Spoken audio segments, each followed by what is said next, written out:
Today on the show, salmon.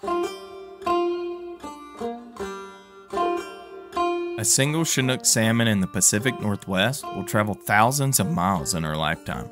She begins her life in the uppermost mountain streams of the Columbia Basin, nearly bumping the Continental Divide with her nose. From there, she embarks on an incredible journey downstream into the Pacific and up the Alaskan coast. After a few years at sea, if she survives, she'll return to her birthplace on a fatal mission to spawn.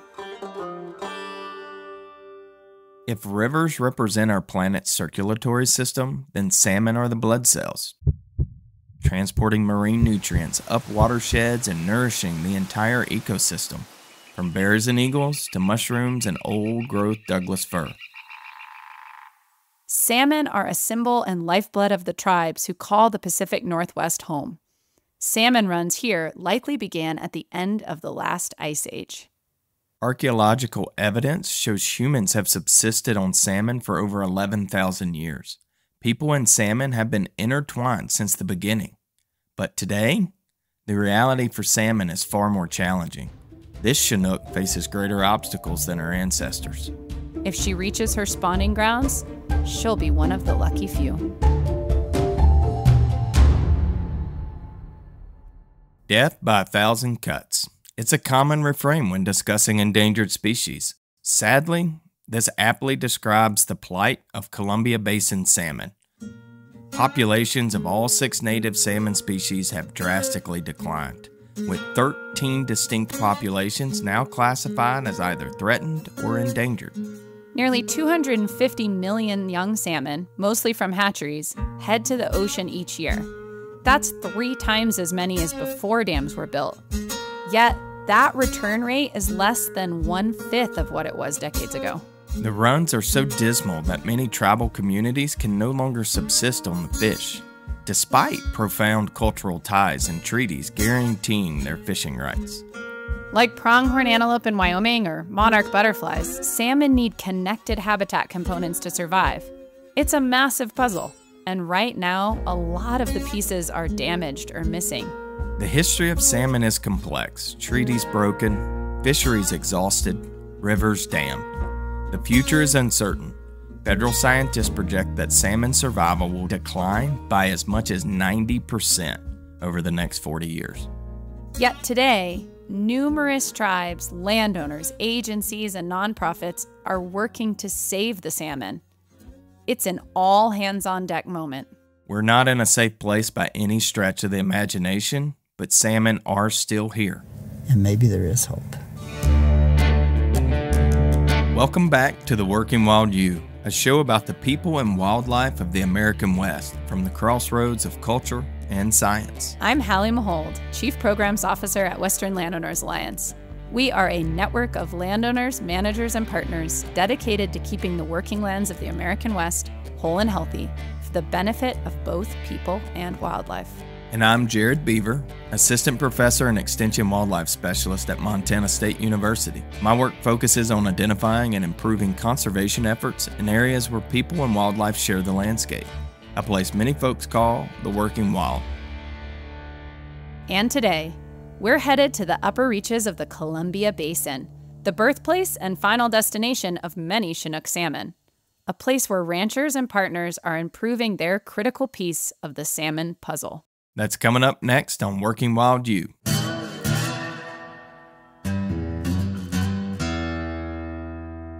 One summer day in the mid-1990s, rancher Merrill Beyeler was working on his swather in the driveway. Merrill is the 5th generation on the ground in the Lemhi Valley in Idaho. He's been a school teacher, a coach, and he's a former Republican member of the Idaho House of Representatives. We were getting ready to hay. That's the worst time to have ranchers under the swather in his driveway. You know that saying, make hay while the sun shines? Well, there's a lot of truth to that. And that was about the time Tom Curett, a fish biologist with Idaho Fish and Game, pulled in the driveway. And then I could see the emblem of Idaho Department of Fish and Game. And my first thought that came to my mind was, I don't think I've done anything illegal today. Merrill says that back in those days in the Lemhi, landowners and government folks weren't exactly seeking each other's company. If we are out on range and we see the forest ranger 3 times and he only sees us once, that's a good year. Despite the pressure to get out haying, this conversation was a turning point. Standing just feet from the headwaters of the Lemhi River, Merrill and Tom got to chatting. Tom shared his ideas to improve the once great runs of Chinook salmon, which historically used the Lemhi and its tributaries for spawning. His ideas were ambitious, and he needed a willing partner. Merrill stepped up to the plate. Keep in mind, the 1990s were a different time. Tensions between ranchers, environmentalists, and agencies were pretty high. Cal-free by 93 was a catchy slogan for some environmental groups in those days. So Merrill and Tom working together was pretty unusual, especially in rural Idaho. And long story short, we became really good friends and worked together a lot. One of the first projects they did, improved the riparian corridor on the Upper Lemhi River on Beyeler ranches.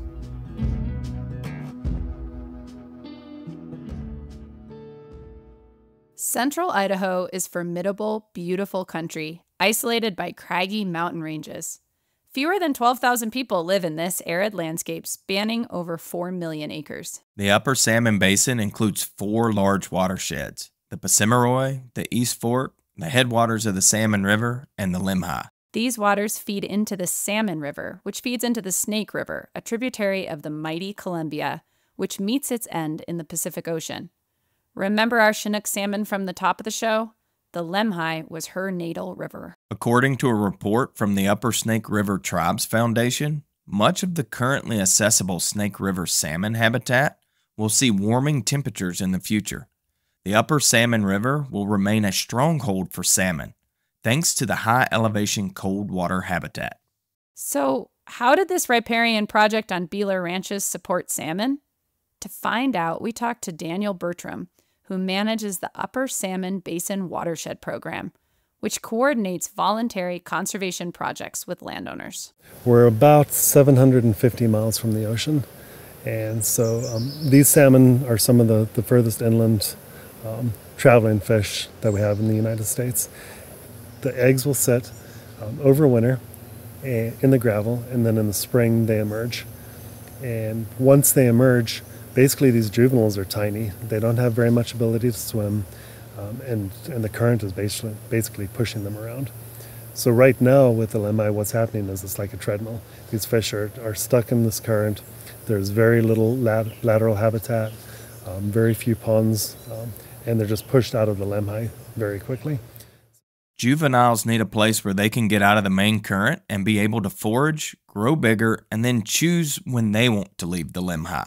But they need that diversity within the aquatic ecosystem to be able to essentially choose what they need at that time. If they need some warmer water, getting up on the floodplain or in some zero velocity water, or if they need colder water, they need swift water, they need to be able to hide from predators.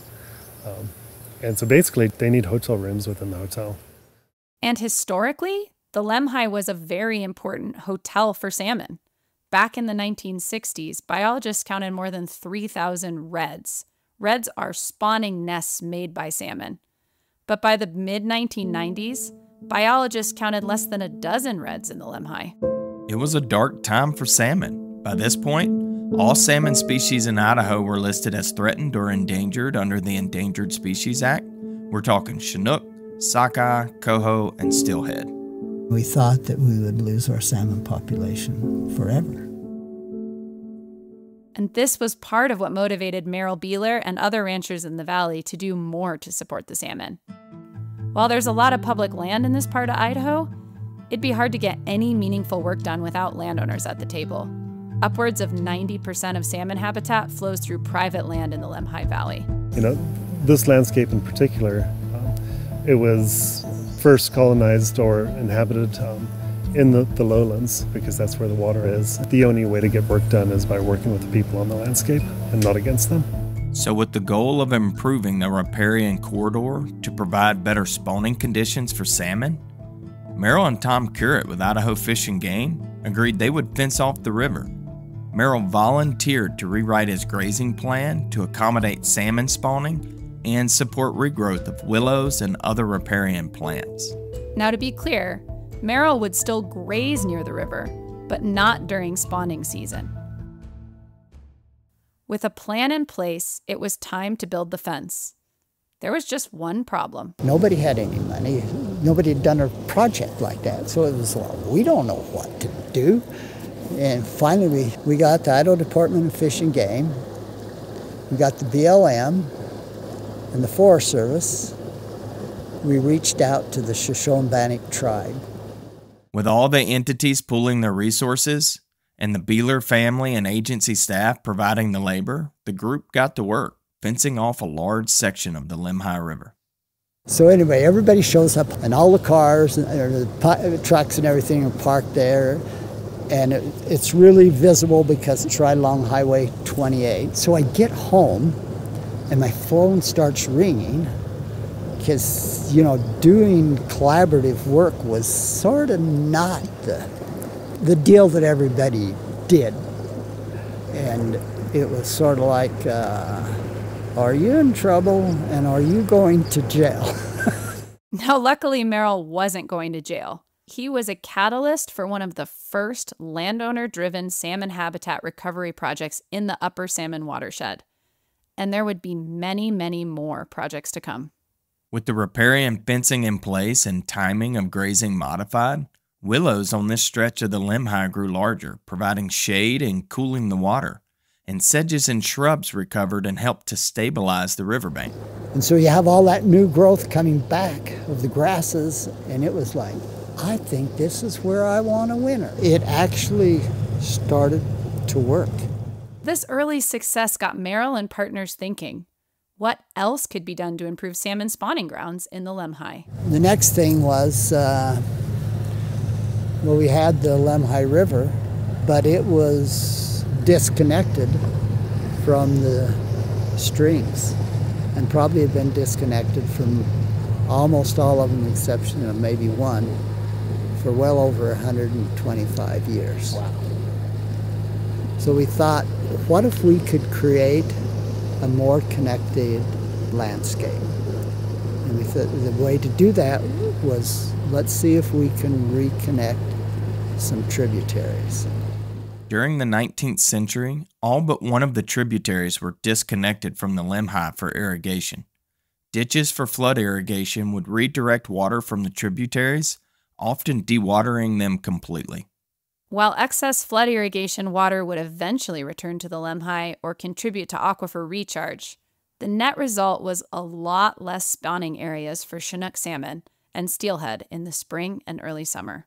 The Lemhi itself was also straightened around this same period, modestly at first to accommodate the railroad, but later it was heavily modified to accommodate State Highway 28, creating that treadmill effect Daniel mentioned. And when the railroad went out, the highway took over the railroad bed, and it was cheaper to actually straighten the Lemhi River than it was to put 30-odd bridges crossing the Lemhi River. So an obvious step to restoring salmon habitat was just go and connect the tributaries back to the Lemhi. No big deal, right? It wasn't like, oh, let's just reconnect these. I remember when we first started talking about it, like, well, we can reconnect some of these streams to the Lemhi. And it was, yeah, like when pigs fly, because this water is all needed for irrigation to maintain these ranches. How in the heck did we make pigs fly? We'll find out after the break. Hey everybody, this is Zach Altman. I am the producer here at Working Wild U, and I have a quick favor to ask. Please head over to our show notes and fill out the listener survey. We want to learn more about you and what impact this show is having. Your feedback will inform how we make Working Wild U in the future and help us obtain funding so we can continue this important work. Thank you. Now back to the show. So we're just about to the point where we figure out how we made pigs fly. And this took some legislative action. It took a lot of effort to make this happen. How do you put water in a creek, not dry up a ranch, create connectivity? How in the world do you do that? So here's the answer. Merrill points to a big machine with pipes and a rotating drum working beside the main stem of the Lemhi River. It looks like quite the contraption, but its purpose is simple. A lot of the ranchers on the Lemhi River thought, well, we would like to see the salmon come back. What if we just release the water in the streams and it gets to the river, and then we just pump the water from the river back up to the fields? And it was like, yeah, right. Who's going to pay for that? Yeah. And how are you going to get that done legally? So we worked with the water board, and they created what is we now call the Water Transaction Program.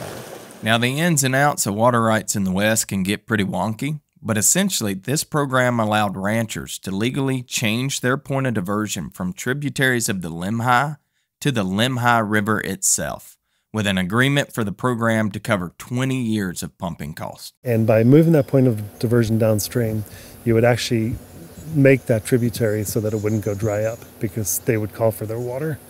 And not only did this project reconnect the tributaries and put more water in the Lemhi, it also contributed more cold water to the river. And that's exactly what salmon and other native fish need. So that's how we made pigs fly. But making pigs fly ain't cheap. Where did the money come from to build this massive irrigation project? Well, remember all those dams our Chinook salmon encountered on her journey? These federally owned and operated hydroelectric dams are under the purview of Bonneville Power Administration, which is housed under the United States Department of Energy. Under the 1938 Mitchell Act and the 1980 Northwest Power Act, Bonneville has a mandate to mitigate their impacts on fish and wildlife in the region, and it's the main source of funding for salmon recovery projects in the Pacific Northwest. In fact, nearly half of the $1.2 billion annual U.S. investment in endangered species recovery is dedicated to restoring salmon and steelhead populations along the West Coast. Yes, the dams, which are a significant factor contributing to the declining salmon runs in the Columbia Basin, are also largely funding their recovery efforts. This consistent funding has fueled the long-term grassroots conservation in the Upper Salmon watershed, including Daniel Bertram's entire program within the governor's office. We're 100% funded by Bonneville Power Administration for mitigation for the hydroelectric system. And they not only pay for our office and the staff time, which I have 3 staff that we help coordinate with a lot of these projects, but they put a lot of funding into the rehabilitation projects. I wouldn't be surprised if it's close to 100 people that are affected by all of the work that's happening with, direct financial impact because of the programs up here. So it's a huge economic boost to the community and a huge driving force for our economy. And I think that's been one of the major strengths, is knowing that you've got that annual funding coming in every year, that we're not just working on soft funding to where you get that kind of ebb and flow. There's more consistency, and that helps with the landowners building trust. And dedicated funding sources are critical when you're tackling complex collaborative projects that could take years to complete, like another rancher-led initiative Merrill told us about. In the Upper Salmon watershed, ranchers have worked with the state and other partners to prevent fish from becoming entrapped in irrigation diversions. When the salmon outmigrate, they only have a limited time to make it to the ocean. If they end up in an irrigation ditch and go down the irrigation ditch, then they've got to swim back up and then head down again. That may sound like a small issue. The salmon can just turn around, right? But here's the kicker. There are over 75 diversions on the Lemhi alone, which means salmon trying to migrate can get lost in a fatal labyrinth. At least, that's how it used to be. So the ranchers worked with the Idaho Department of Fish and Game. Today, all the diversions are screened on the Lemhi. Fish screens come in many forms. they aren't just pieces of screen tacked onto a headgate. They're actually pretty complex and ingenious little machines. They're designed to slow the water down enough that when a fish bumps into one, it won't become pinned to the screen with the force of the water. Daniel Bertram gave us the rundown on how these devices function. This is a fish screen, and the Idaho Department of Fish and Game operates the fish screen program here in the Upper Salmon Basin. The way the screen is being turned right now is you've got this paddle wheel, which is turning to turn those screens. So in the front of the fish screen, you've got those metal grates. That'll keep your large sticks and things from coming out. And Fish and Game comes down to these almost daily, and will clean those trash racks, make sure that the fish screens are functioning properly. These drums in the middle, as you can see, they're slowly turning. Their biggest concern is keeping fish out of the irrigation ditches. So the landowners voluntarily allowed Fish and Game to come in and put a fish screen on their diversions. So the way it works is from the river there's a head gate, and the landowners will divert water out of the river. And what would happen a lot of times is fish could be unintendedly going down that diversion and end up on fields a long way from the river. So trying to keep not only adults but also the juveniles emigrating out of those irrigation diversions. Now there's a lot more nuance within the screen. So you've got you can't actually see the holes, but you've got, I think it's 3 32nd inch holes in between that wire screen, which allows the water to flow through it. They're also offset at an angle, so your approach velocity is extremely low. So any juvenile fish coming down, if they come into contact with that screen, they're not going to be impinged against the screen. The velocity is slow enough to allow a fish to either decide to swim back up the irrigation ditch and back out to the river, or there's a fish bypass, and so they'll be funneled into that pipe and then shot back out right into the Salmon River, where they're able to continue their downstream migration. As Daniel mentioned, these aren't set-it-and-forget-it devices. Most fish screens require constant maintenance in order to function properly, mainly because sticks and debris can quickly gum up the system. Today, nearly all irrigation diversions off the Salmon River and its tributaries have fish screens. Think of all the resources that takes. During high flow, you have to have someone coming out almost daily to make sure that these are functioning properly. If there's one thing we're learning this season, it's that most on-the-ground conservation work takes a lot of blood, sweat, and funding. It's not just Merrill Beyeler and his family doing salmon recovery work. The entire Upper Salmon River watershed is a real hub of community and landowner-led stewardship.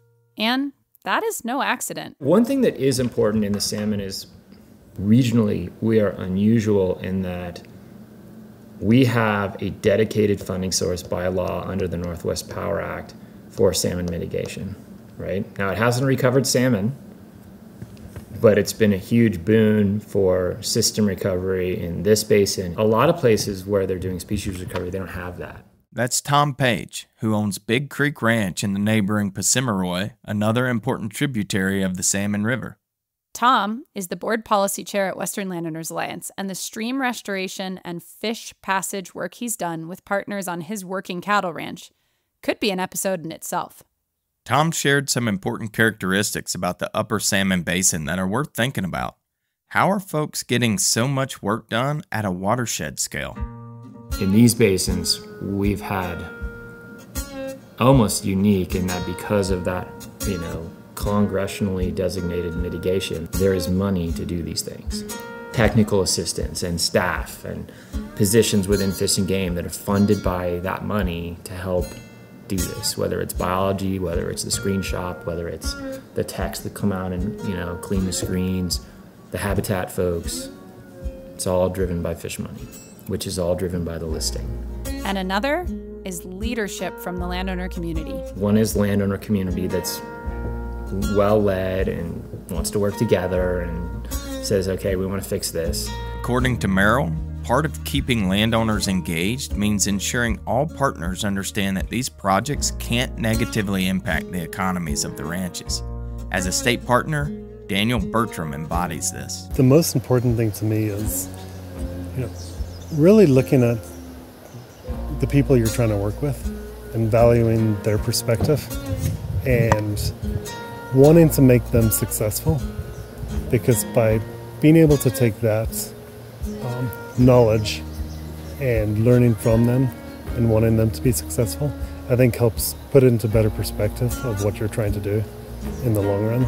And ensuring habitat restoration projects support the local communities is also an important part of the equation. In other words, hiring local people to do the work. Actually built a pathway back into our community for our youth. And so if you look at, our basketball teams or whatever, and our girls have gone to state 2 years in a row, which is kind of nice. Yeah, that's awesome. In a very, very small school. That doesn't happen very often. But as I look at the members on that team, we would not be going to state without the ability for some of those girls' parents to have an occupation. Because anytime you do a project, you got to put man hours and machinery and all those things on the ground, and then all that has to be permitted, et cetera, et cetera, et cetera. Yeah. And so all those things create economy. So we have the dedicated funding source and a strong landowner and community engagement. And then the third thing is what I would call, the agency and NGO hubs. The agency people to do the technical work, the NGOs to kind of get all the agencies out of their silos and get ready to work together. That's the third thing. So the money, the landowners, and then the agency/NGO staff capacity. If you have all three of those together, you can do some cool stuff. And the communities in the Upper Salmon watershed have done great work over the last 30 years. In the Lemhi, 12 tributaries have been reconnected, many of them on Merrill's ranch. This has opened up over 50 miles of spawning habitat for Chinook salmon. And more than 50 water transactions have restored more water to the Lemhi and its tributaries. There have been dozens of thoughtfully placed water efficiency projects to support fish, increase crop yields, and reduce costs. And nearly 30,000 acres of working lands and open space are permanently protected by conservation easements, ensuring development will never impact prime spawning grounds. It's a real culture of stewardship. The Upper Salmon Basin Watershed Program has worked with about 75% of the landowners in the region. If you look at my project map, throughout the entire Upper Salmon Basin, it's basically, almost every property has something that has had something done to it. There definitely are those folks that still don't trust the government or don't want to utilize government money. But I look at the Lemhi more like a puzzle. And when we first started, you're getting those few puzzle pieces and it didn't make sense and you couldn't see a picture. But now we're really getting to the point where you can see a good picture in the Lemhi because there's been so many projects. And one small project ties into another small project, which ties into another small project, and all of a sudden you've got a larger project over the landscape. The stewardship taking place in the Upper Salmon is no small feat. The scale of collaboration and habitat restoration is remarkable. The rivers in the Upper Salmon are seeing a modest upward trend in salmon spawning. In 2022, biologists counted 370 reds in the Lemhi, more than double the 5-year average. And while this figure is low compared to historic numbers, the hotel for salmon is a lot bigger than it used to be. And the ranches remain viable, protecting these areas from future threats and development. These community-led conservation efforts are worth celebrating, but for the life journey of salmon, the spawning grounds are just one piece of a much larger puzzle. I think the one thing that is kind of the misconception is that habitat can become the solution. And it may be part of the solution, but it is not going to be the solution. A changing climate, non-native predators, overfishing, changes in ocean conditions, and the hydroelectric dams all have a role to play. To recover salmon, we'll need to address all of the pieces. There's lots of discussion about out-of-basin influences, and we've really taken the approach that we're going to focus on what we can do in the basin. because it is death by 1,000 cuts for the species. It's not one singular thing that is affecting them, and we're trying to do everything that we possibly can do to affect those cuts in our basin. So that way, any fish that are leaving our system have the best likelihood of surviving all the different impacts going downstream until they come back home. When it comes to species that migrate across large landscapes, every piece of the puzzle counts. The spawning grounds for salmon in the Upper Salmon watershed, part of the Great Columbia Basin, are headed in a positive direction, thanks to decades of work by ranchers, the tribes, and partners on the ground. Here, we have ecological and economic health being considered together, people supporting salmon and thriving ranches. This is what the Working Wild is all about, the place where it all comes together. So in that respect, I think it's been a pretty good success story.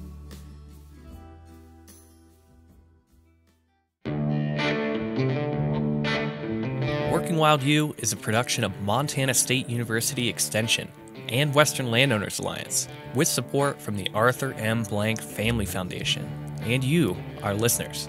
This episode was written and produced by me, Zach Altman, with support from our hosts, Jared Beaver and Hallie Mahal. Lewis Wirtz and Jared Beaver are our executive producers. Music is from Artlist and Blue Dot Sessions. Special thanks to Merrill Beyeler, Tom Page, Daniel Bertram, Lane Justice, and Eric Kalsta. And as always, please be sure to follow us on social media and head to our website to check out show notes and bonus content. That's at workingwild.us. And please help more people discover the show by rating and reviewing us on Apple Podcasts, and share this episode with a friend or neighbor. That's all for now. We'll see you next time on Working Wild U.